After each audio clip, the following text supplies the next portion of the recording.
Friends, how are you? Good morning to everyone. Today is 24 April and we are studying biology here. My name is Vishnu Gupta and welcome you all on my YouTube channel, and we are learning here biology. Okay. Yesterday I just taught you a very important topic, that was oogenesis. I think you had understand that. If you are having any difficulty, please let me know so that I can solve your doubts. Clear? I am trying to, whenever I finish any topic, you should not have any doubt or you should not have any problem, so that whenever you are having any board exam paper or any test, you can perform well in that exam. Clear? So for that, every concept should be clear. So with this line, with this we are going to start the class. Let's see what are the today's topic, and as usual we are going to start the class with a very motivational quote. Clear? And motivational quote very helpful for you. Daily I just search, I had a search for the few very beautiful lines, so that I can provide you those lines and you can be energetic. आपके अंदर वो energy भरने की एक मेरी एक passion हो गया है कि आपके अंदर कितनी एनर्जी भर दूं और उस एनर्जी से आपको बायोलॉजी में पढ़ाता रहूं. ठीक है, तो लेट्स स्टार्ट. देखो कितनी अच्छी लाइन लिखी है. कभी कभी ऐसा लगता है कि आपने, जैसे कुछ स्टूडेंट्स ने कल का टॉपिक पढ़ा होगा. ठीक है, कल का टॉपिक जब पढ़ा होगा तो लगा होगा कि बड़ा, कुछ लोगों को लगा होगा टिपिकल है, या कोई ऐसा टॉपिक पढ़ा होगा जो बड़ा टिपिकल है. ठीक है, तो उन्होंने सोचा होगा, सोचने लगते हैं ना कि फालतू में हमने साइंस ले ली और ऐसा सब्जेक्ट ले लिया. गलत है वो. अगर आप मेहनत कर रहे हो तो कभी भी हार मत मानो. देखो कितनी अच्छी लाइन लिखी है, कभी भी हार मत मानो, क्या पता कामयाबी आपकी एक और कोशिश का इंतज़ार कर रही हो. फर्स्ट क्लास से लेके आप 11th क्लास तक इतनी मेहनत करके आ रहे हो और 12th क्लास में पहुंच के मेहनत में कमी ला रहे हो. आपको अपनी मेहनत में और भी ज़्यादा इम्प्रूवमेंट, मतलब और ज़्यादा उसमें ऐड ऑन करना है, जिसकी वजह से आपकी मेहनत और ज़्यादा हो और आपकी जो कामयाबी है ना, वो आपकी एक और कोशिश का इंतज़ार कर रही है. तो यही एक कोशिश है इस पूरे साल. कुछ हर एक चीज़ आप एक साइड में रख दीजिए. पूरे लाइफ में आपकी ये जो क्लास है, इस क्लास का जो रिजल्ट होगा, इस क्लास की जो नॉलेज होगी, वो आपको बहुत आगे लेके जाएगी. तो let's start the session with this motivational quote. Clear? We are going to study the next topic, that is mammary gland. Mammary gland is a characteristic feature of the human female. They have mammary gland, and mammary gland is also known as breast. Commonly we can call the mammary gland as a breast. There are two mammary gland, two breast in the human female, and they are specific to produce the milk. When the female or girl child enter in the puberty stage, the development of the breast take place. Clear? And the size of the breast depends on the amount of the fat, because in the breast the adipose tissues are there, those store the fat. You know that adipose tissue are specific to store the fat. Clear? So the size of the breast or mammary gland depends on the amount of the fat deposited in the adipose tissue. Clear? When the baby is born, clear, when the baby is born means when the any women become pregnant, and when she deliver a baby, then there is a hormone secreted in the in her body, that is known as prolactin, and the prolactin is responsible for the ejaculation of the milk. This hormone is responsible for the formation of the milk. Clear? Because a mammary gland is present already, but after the delivery, after the birth of a child, then the milk secretion starts at that time. Clear? And that oxytocin, I have written a line, oxytocin stimulate the secretion of the milk, means the prolactin stimulate the production of milk, then the production of the milk starts. But oxytocin is a hormone that stimulate the secretion of the milk. So you can have the question, two type of question in your competitive exam, which hormone stimulate the production and which hormone stimulate the secretion of the milk. Now from these two lines it is clear. Now let's see what are the different parts of the mammary gland. This is, by this diagram you can understand, the one mammary gland is there. You can see the fat, deposition of fat, adipose tissues are there. Then there are mammary lobe. In the mammary gland there are so many mammary lobes. They can be 15 to 20, approximately 15 to 20. Clear? And each mammary lobe has so many alveoli. आपको पता है the alveoli present in the lungs also, and that is specific for the exchange of gases. But here the alveoli are different. Alveoli of the mammary gland is different. They are specific to produce the milk. वो milk का production के लिए specific होते हैं. then alveolus and alveoli, just after that mammary duct is there, then ampulla is there, lactiferous duct is there. ठीक है, तो these are the parts of the mammary gland. I am having a very flow chart for you, so that these parts will be easier for you to learn, and you can also get the sequence. See, 20 there are 20 mammary lobes, 20 mammary lobes है, ठीक है. Each memory lobe, suppose this is one memory lobe is there, each memory lobe will have the cluster of alveoli. See, these are the cluster of alveoli. Wait, these are the cluster of alveoli. See, these are the cluster of alveoli. These are the alveoli. ये क्या है? cluster of alveoli है. When they will secrete the milk, this is one lobe. In one lobe there are cluster of alveoli. When the alveoli will secrete the milk, it will store in the lumen. This is lumen. Lumen means a cavity in the alveoli. Alveoli के अंदर जो cavity होगी उसी को क्या बुलाएंगे हम? lumen बुलाएंगे. उसमें मिल्क क्या हो जाएगा? स्टोर हो जाएगा. ये alveoli की lumen हो गई, ठीक है. Then these lumen will connected to the mammary tubules. ये किससे कनेक्ट हो जाएंगे बाद में? mammary tubule से कनेक्ट हो जाएंगे. मतलब ये जितने भी ल्यूमेन होंगी, all the lumens of from the alveoli from each mammary lobe will transfer the milk in the mammary tubules. फिर mammary tubules में आ जाएगा, ठीक है. अब देखो, from one lobe, from one mammary lobe there are so many mammary tubules. Clear? From one lobe mammary tubules, another lobe again mammary tubules, फिर से mammary tubules आ जाएंगे. These mammary tubules will form a mammary duct. Clear है? फिर से समझो. There is a one lobe. I am just describing only one lobe. One lobe will have the cluster of alveoli. A cluster of alveoli है. These are the cluster of alveoli. They will secrete the milk. The milk will transfer in the lumen. वो lumen में transfer हो जाएगा, ठीक है. Then each lumen will join to form mammary tubules. Clear? Each lumen will join to form mammary tubules. Mammary tubules बना लेगा. Now the mammary tubule from each lobe. अब जितने भी 20 लोब्स हैं उनमें से सब में से जो मेमोरी ट्यूबल्स होंगी वो ज्वाइन हो जाएंगी और क्या बना लेंगे? मेमोरी डक्ट बना लेंगे, ठीक है. वो सब ज्वाइन होके क्या बना लेंगे? Mammary duct. Then there will be a wider ampulla where they will transfer the milk. जहाँ पे मिल्क का ट्रांसफ़र हो जाएगा वाइडर एम्पुला हो जाएगा. एम्पुला जहाँ पे भी आ जाए जान लो वाइडर पार्ट होता है, ठीक है. Wider ampulla where the milk will transfer, and that will comes to the lactiferous duct. और वो किस डक्ट में फिर मिल्क ट्रांसफ़र हो जाएगा? Ultimately in the lactiferous duct, ठीक है. Lactiferous duct will open by the nipple from the body, ठीक है. And the baby can suck the milk through the nipple, and in the nipple contain what? Lactiferous duct. now you can see in this diagram and you can connect these with this, ठीक है. see there are mammary lobes. in each mammary lobe the alveoli is present. The alveoli will secrete the milk. Then the alveoli, from the alveoli the milk will come in the milk will store in the lumen. Clear? They will secrete the milk and the milk will store in the lumen. Clear? In this diagram there is no lumen is mentioned. lumen यहाँ पे mention नहीं है क्योंकि वो बहुत minute part होता है, ठीक है. बहुत छोटा part होता है क्योंकि वो बहुत सारे जो alveoli हैं, जो ये alveoli हैं, ठीक है. सपोज़ ये एक एल्वियोली है और इसमें ये जो नैरो पार्ट है यही इसका ल्यूमेन है. इसमें मिल्क आ जाएगा, ठीक है.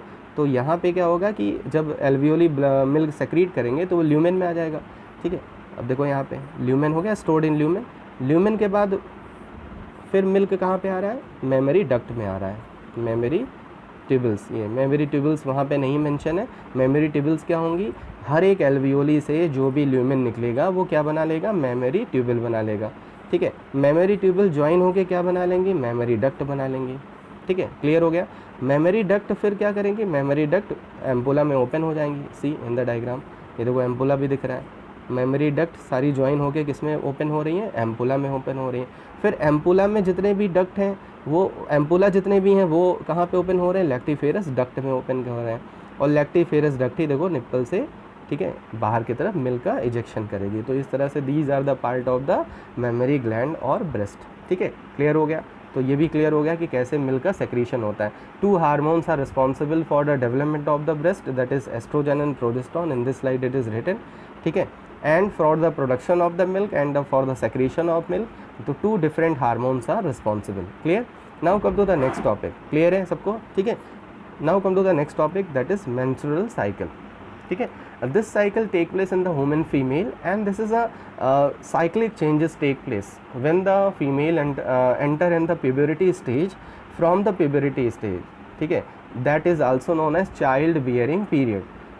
Up to whatever time, suppose up to the 50 year or up to 55 year, that is known as child bearing stage.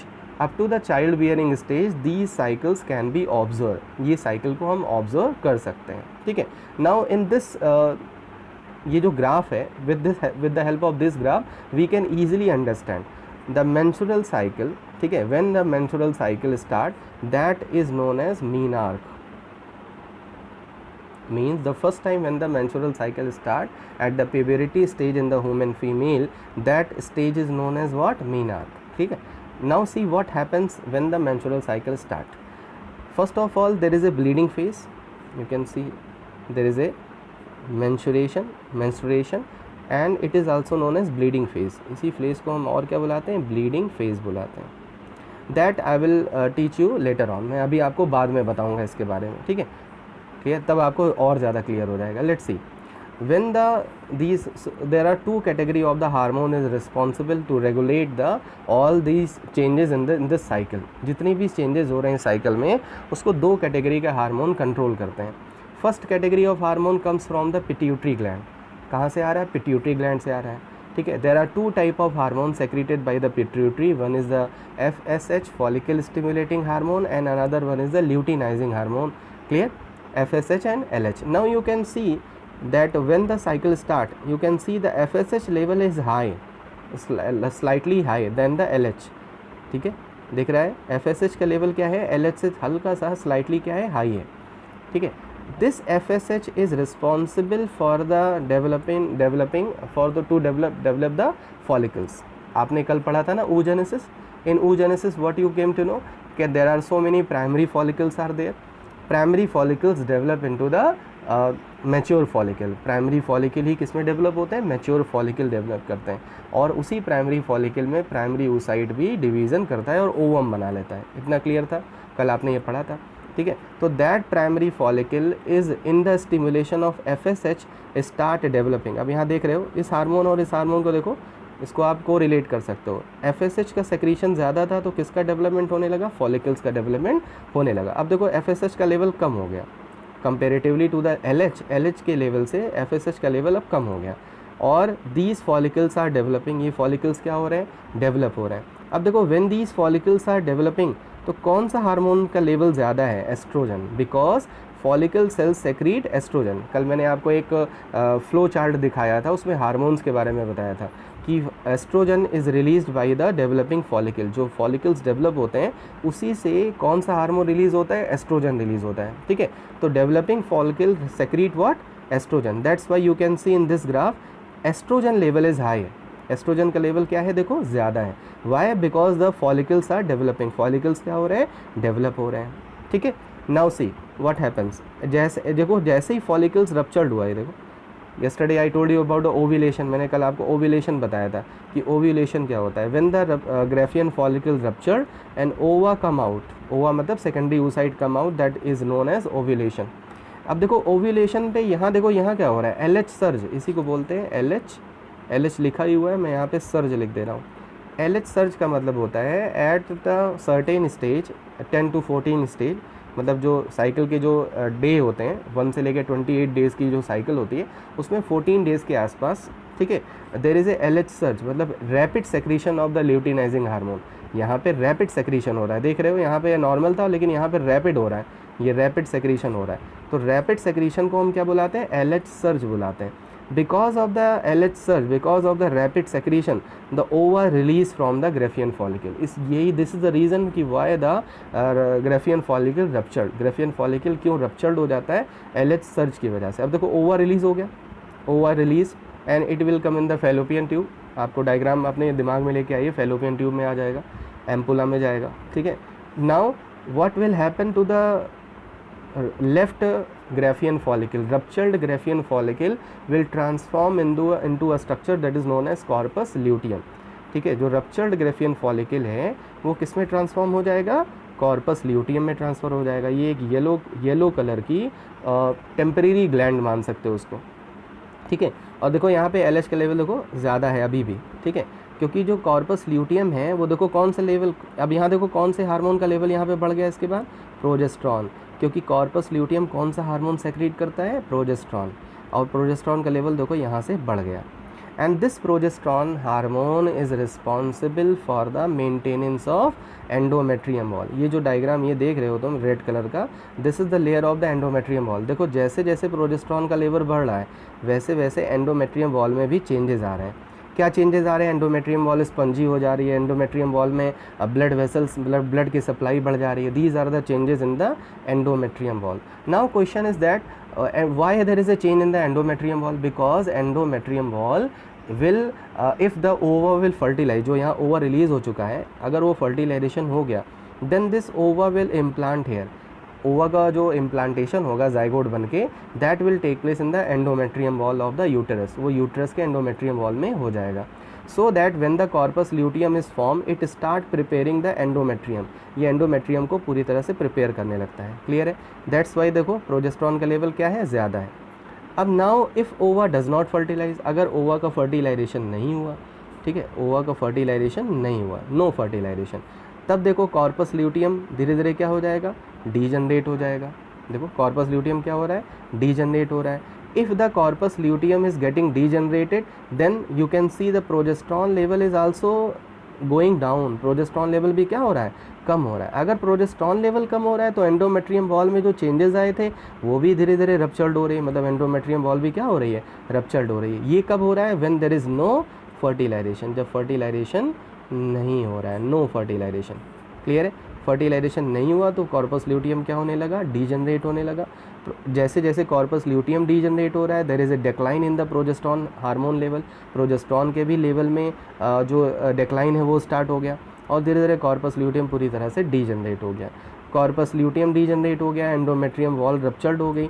अब देखो जब एंडोमेट्रियम वॉल रप्चर्ड हो गई, उसकी जो लेयर बन गई थी वो रप्चर्ड हो गई, तो रप्चर्ड हो गई that will form the bleeding, वही ब्लड बना लेगी, मतलब वो सारी ब्लड और ऊपर का जो टिश्यू होगा that will come through the blood, और ये ब्लड के थ्रू देखो बाहर आ जाएगा। देखो यहाँ पे आ गया नहीं आ गया, इसीलिए मैंने ये टॉपिक पहले नहीं पढ़ाया था। अब समझ में आ गया कि menstruation why there is a bleeding phase, bleeding phase क्यों होती है, ब्लीडिंग फेज इसलिए होती है कि there is no fertilization, fertilization नहीं हुआ, ठीक है, फर्टिलाइजेशन नहीं हुआ तो वट एवर कॉर्पस ल्यूटियम जो बन गया था, कॉर्पस ल्यूटियम धीरे धीरे डीजनरेट हो गया। कॉर्पस ल्यूटियम डीजनरेट हो गया तो प्रोजेस्टेरॉन का लेवल भी कम हो गया, और प्रोजेस्टेरॉन का लेवल अगर कम हो गया तो एंडोमेट्रियम वॉल क्या हो गई, एंडोमेट्रियम वॉल क्या हो गई, देखो डीजनरेट हो गई। और एंडोमेट्रियम वॉल डीजनरेट हो गई इसका मतलब है कि वो रप्चर्ड हो गई, और क्योंकि उसमें ब्लड की सप्लाई बढ़ गई थी, उसकी जो टिश्यूज़ होंगे वो वहाँ से रप्चर्ड हो जाएंगे और कॉर्पस ल्यूटियम भी बाहर आ जाएगा, और इसी फेज़ को हम क्या बुलाते हैं, menstruation, and that is also known as bleeding phase. ठीक है, from this phase we can notice that the menstruation cycle और मेंस्ट्रुअल साइकिल स्टार्टेड। ये एक मतलब रिमार्केबल पॉइंट है, ठीक है, इसी से हम पहचान सकते हैं कि there is a menstrual cycle started, menstrual cycle start हो गई। तो when the menstrual cycle started that count as 1 day, उसको 1 डे काउंट करते हैं। ठीक है, अब डे पे आ जाते हैं। देखो फर्स्ट डे, फर्स्ट से लेके 5 डे, मैक्सिमम 5 डे और 4 day there is a menses, bleeding phase रहता है। ठीक है, आफ्टर दैट देखो यहाँ पे तो एंडोमेट्रियम वॉल रप्चर्ड हो गई थी, उसके बाद देखो 6 से लेके, फ्रॉम द 6 से लेके 14, देखो बीच में लाइन खींची ना, 14 डेज, 6 से लेके 14 डेज तक फॉलिकल्स क्या हो रहे हैं, मैच्योर हो रहे हैं, इसीलिए इसको फॉलिकुलर फेज़ बोलते हैं। फर्स्ट फेज़ को क्या बुलाते हैं, मेंस्ट्रुएशन फेज़, ब्लीडिंग फेज़। ठीक है, और 6 से लेके 14 तक हम क्या बुलाते हैं इसको, प्रोलीफरेटिव फेज़। देखो यहाँ पे लिखा हुआ है प्रोलीफरेटिव फेज़ और फॉलिकुलर फेज़, इसी को फॉलिकुलर फेज़ भी बुलाते हैं। फॉलिकुलर फेज़ क्यों बुला रहे हैं, because the development of the follicle is taking place, development हो रहा है। उसके बाद 14 डेज तो पहुँचते पहुँचते ओव्यूलेशन हो गया। ओव्यूलेशन क्यों हो गया, क्योंकि LH सर्च की वजह से क्या हो गया, ओव्यूलेशन हो गया। अब देखो डेफिनेट नहीं है कि 14 डेज़ पे ही ओव्यूलेशन हो, ये याद रखना। ठीक है, ये 10 से लेके 17 डेज़ तक कभी भी हो सकता है। याद रखना कि 10 से लेके 17 डेज़ तक किसी भी डे पे ओव्यूलेशन हो सकता है, ज़रूरी नहीं कि 14 डे पे ही हो। एंड इसीलिए 10 से लेके 17 डेज़ को हम फर्टाइल पीरियड बोलते हैं। ठीक है, that is known as what, fertile period, इसीलिए हम इसको क्या बोलते हैं, फर्टाइल पीरियड बोलते हैं। समझ में आया, 10 से लेके 17 डेज़ तक। क्लियर है। अब देखो ओवा तो रिलीज़ हो गया, ova will go to the fallopian tube, वो फेलोपियन ट्यूब में चला जाएगा, ठीक है, फेलोपियन ट्यूब में चला जाएगा। फिर उसका अगर फर्टिलाइजेशन हुआ तब तो कॉर्पस ल्यूटियम परमानेंट हो जाएगा और किसका सेक्रीशन करता रहेगा, प्रोजेस्ट्रॉन का सेक्रीशन करता रहेगा। और प्रोजेस्ट्रॉन ही रिस्पॉन्सिबल है ओवम जाइगोट के इम्प्लांटेशन के लिए। जाइगोट का इम्प्लांटेशन होगा, प्लेसेंटा का फॉर्मेशन होगा, मतलब every changes in that take place in the case of pregnancy. Clear है, ठीक है। But if there is no fertilization, अगर फर्टिलाइजेशन नहीं होगा तो देखो कॉर्पस ल्यूटियम जो बना हुआ था दैट बिकम डीजनरेट, वो धीरे धीरे कॉर्पस ल्यूटियम क्या हो जाएगा, डीजनरेट हो जाएगा, ठीक है। और डीजनरेट हो जाएगा तो हार्मोन का लेवल भी कम हो जाएगा, हार्मोन का लेवल कम होगा तो एंडोमेट्रियम वॉल में जो भी चेंजेस आए थे वो फिर से रिवर्स हो जाएंगे, मतलब वो पूरी तरह से क्या हो जाएगी, रप्चर्ड हो जाएगी। और फिर से देखो यहाँ पे एंडोमेट्रियम वॉल फिर से अपने आप को फॉर्म करने लगी, ठीक है।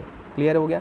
तो ये इस ग्राफ से तुम्हें ये क्लियर हो गया कि what are the different phases of the menstrual cycle. अब देखो यहाँ पे एक और फेज़ है, यहाँ पे देखो 14 के बाद से लेके 15 से लेके 28 डेज तक, इसको ल्यूटियल फेज़ बोलते हैं, ठीक है। ल्यूटियल फेज़ क्यों बोलते हैं, क्योंकि यहाँ पे कॉर्पस ल्यूटियम बन गया, that's why it is known as what, luteum phase. और सेक्रेटरी फेज़ क्यों बोलते हैं, because corpus luteum start secreting the progesterone, वो प्रोजेस्ट्रॉन का सेक्रीशन स्टार्ट कर देता है। क्लियर है, ठीक है, समझ में आ गया। तो इस तरह से what is menstrual cycle, menstrual cycle क्या है, ठीक है। इस ग्राफ के थ्रू मैंने आपको तीनों इवेंट बता दिए। पहला इवेंट क्या है कि पिट्यूटरी हार्मोन का क्या चेंज आ रहा है, सबसे पहले एफएसएच का लेवल ज़्यादा था, ठीक है, फिर एलएच का लेवल सर्ज हो गया, एलएच सर्ज जिसको बोलते हैं रैपिड सेक्रीशन, जिसकी वजह से ओव्यूलेशन हुआ, ठीक है। उसके बाद मैंने सेकंड इवेंट बताया कि फॉलिकल्स में क्या चेंजेस आ रहे हैं, फॉलिकल्स डेवलप हो रहे हैं हर एक ओवरी में। अब आपके मन में क्वेश्चन आ रहा होगा कि देयर आर टू ओवरीज होती हैं, क्या दोनों में ऐसा हो सकता है? हाँ, दोनों में ही एक साथ ऐसा हो सकता है कि दोनों में ही एक एक ओवा फॉर्मेशन हो, एक बार में एक साइकिल में एक ही ओवा का फॉर्मेशन होता है, ठीक है। हो सकता है दोनों ओवरी में हो सकता है एक ही ओवरी में हो, ठीक है, ये डिपेंड करता है। क्लियर है, ठीक है। उसके बाद देखो ओवा का जब फॉलिकल्स का मैचुरेशन हुआ, मैचुरेशन होने के बाद ओवा रिलीज़ हो गया, जो रप्चर्ड ग्रेफियन फॉलिकल है वो ट्रांसफ़र हो गया कॉर्पस ल्यूटियम में, ठीक है। और कॉर्पस ल्यूटियम प्रोजेस्ट्रॉन का लेवल बढ़ा देगा। फिर एस्ट्रोजन और प्रोजेस्ट्रॉन का लेवल देखो, यहाँ तक एस्ट्रोजन का लेवल ज़्यादा है, क्यों? क्योंकि फॉलिकल सेल्स एस्ट्रोजन का सेक्रीशन करती हैं, ठीक है। और जैसे ही ग्रेफियन फॉलिकल रप्चर्ड होता है एस्ट्रोजन का लेवल देख रहे हो कम हो गया, और किसका लेवल बढ़ गया? प्रोजेस्ट्रॉन का लेवल बढ़ गया। प्रोजेस्ट्रॉन का लेवल क्यों बढ़ गया? क्योंकि because of the corpus luteum, क्योंकि कॉर्पस ल्यूटियम फॉर्म हो गया, ठीक है। क्लियर? इस तरह से what is menstrual cycle, it is clear now. देखो इसके लिए मैंने आपको एक तो मैंने फ्लो चार्ट बना रखा है, दूसरा I have written everything. Menstrual cycle, what is menstrual cycle, it is last for 26 to 30 days. और अगर टोटल टाइम पीरियड देखें लाइफ का तो 36 ईयर्स, ठीक है। एंड 36 ईयर्स में every month this cycle take place if there is no fertilization. अगर fertilization नहीं हो रहा है, फर्टिलाइजेशन हो गया तो मेंस्ट्रुअल साइकिल सीज हो जाती है। मेंस्ट्रुअल साइकिल ऐसी कंडीशन में क्या हो जाती है? सीज हो जाती है, रुक जाती है, ठीक है। इसका मतलब ये नहीं कि दैट विल नॉट कम, वो आएगी नहीं, वो आएगी लेकिन बाद में आएगी, when there will be a completion of the pregnancy, जब प्रेगनेंसी का कंप्लीशन हो जाएगा। After the pregnancy, after the 6 month of the pregnancy again the menstrual cycle will start, फिर से वो साइकिल स्टार्ट हो जाएगी। क्लियर है, ठीक है, क्लियर हो गया यहाँ से।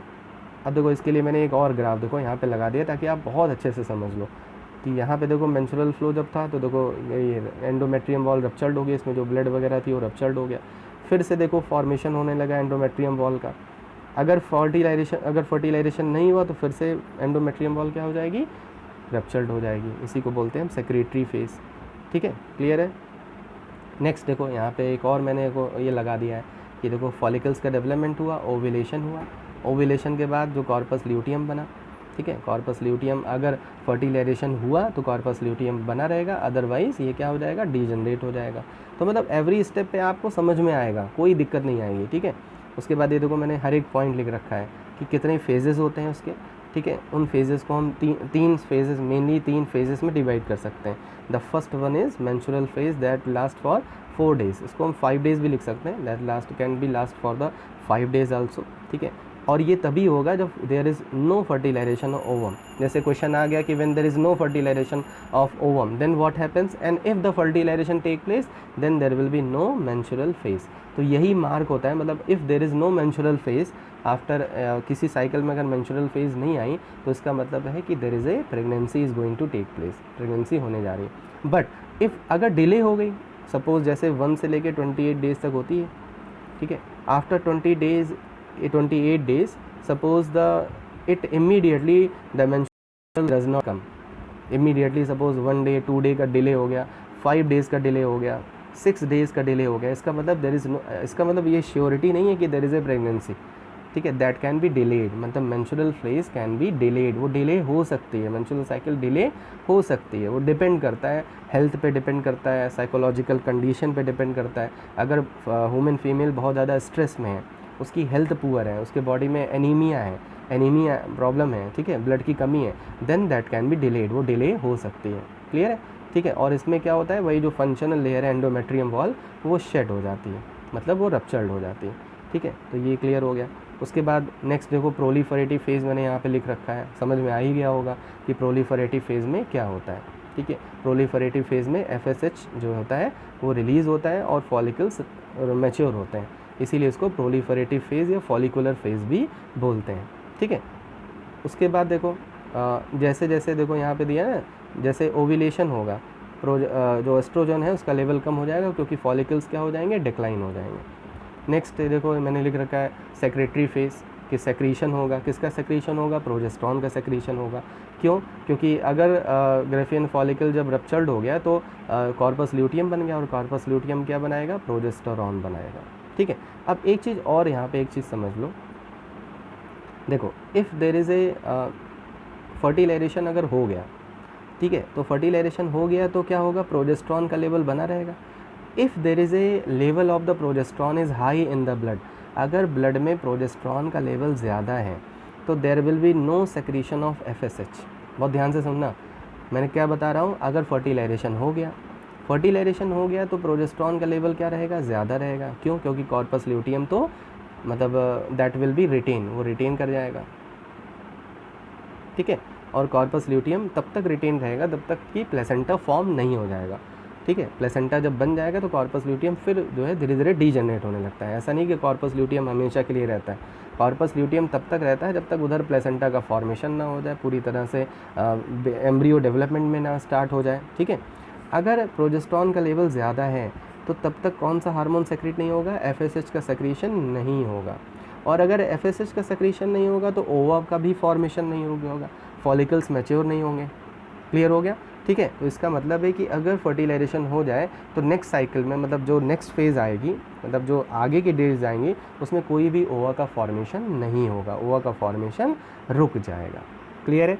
और ये ओवा का फॉर्मेशन प्रेगनेंसी के डिलीवरी के बाद 6 मंथ तक ऐसा रहता है, ठीक है, क्योंकि उस टाइम हार्मोन्स का लेवल बॉडी में, ब्लड में ज़्यादा रहता है, ठीक है। तो ये क्लियर हो गया, I have clear, I think मैंने आपको बहुत क्लियर, बहुत अच्छे से समझा दिया।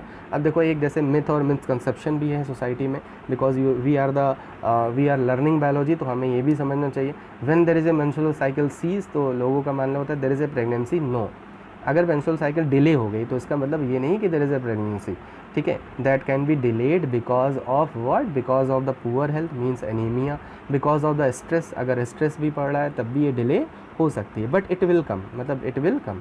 क्लियर है। तो ये सारे पॉइंट्स क्लियर हो गए, कितनी डेज़ की साइकिल होती है, कौन कौन से इवेंट होते हैं, 3 इवेंट होते हैं, first menstruation phase, menstrual phase, second follicular phase, and third one is the luteal और सेक्रेटरी फेज। किसी किसी बुक में ओव्यूलेटरी फेज भी दिया होता है, मतलब एक चौथा फेज दिया होता है ओव्यूलेटरी फेज। तो ओव्यूलेटरी फेज बहुत ईजी आप लिख सकते हो, when there is a ovulation, जब ओव्यूलेशन होता है।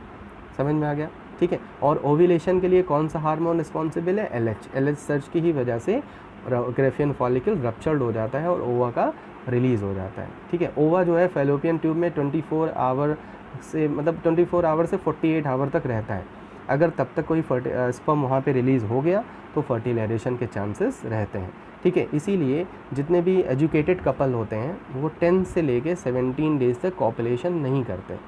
अगर 10 से लेके 17 डेज़ तक कॉपुलेशन नहीं हो रहा है तो फर्टिलाइजेशन के चांसेस मतलब 99% क्या हो जाते हैं, कम हो जाते हैं।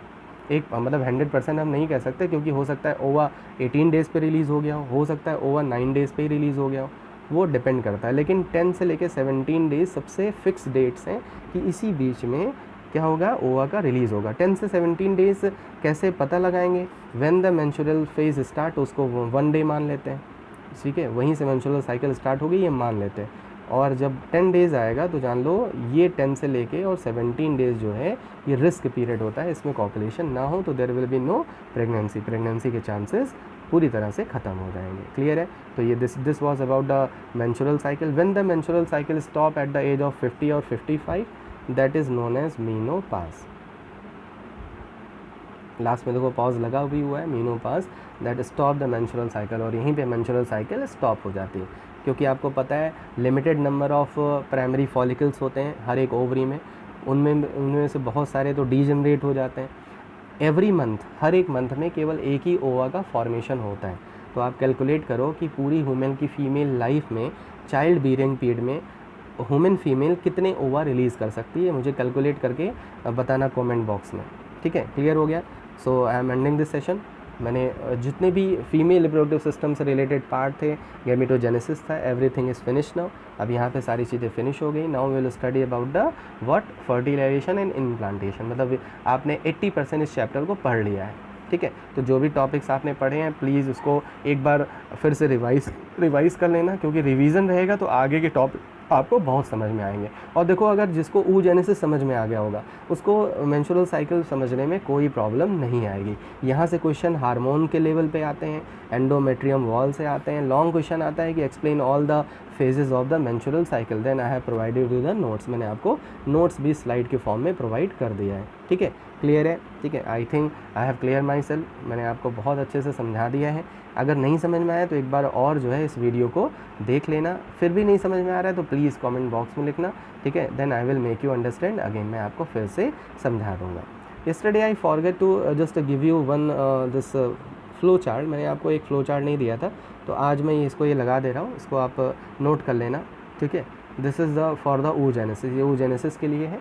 इसमें oogenesis देखो फ्लो चार्ट इसका है, पूरी तरह से इसको समझ सकते हो जो हमने कल पढ़ा था। ठीक है, तो आई am ending this session. Please update yourself, अपने आप को अपडेट करते रहिए, और प्लीज़ लाइक बटन पे ज़रूर प्रेस करिए, because I am working hard. मुझे पता है स्टूडेंट्स को क्या चीज़ें नहीं समझ में आती हैं। ठीक है, तो मैं उसके लिए इसीलिए मैं डिफरेंट चीज़ें लेके आता हूँ तो आपको एकदम अच्छे से क्लियर हो जाए। तो अगर क्लियर हो गई हो तो प्लीज़ लाइक बटन पर प्रेस करना मत भूलिएगा।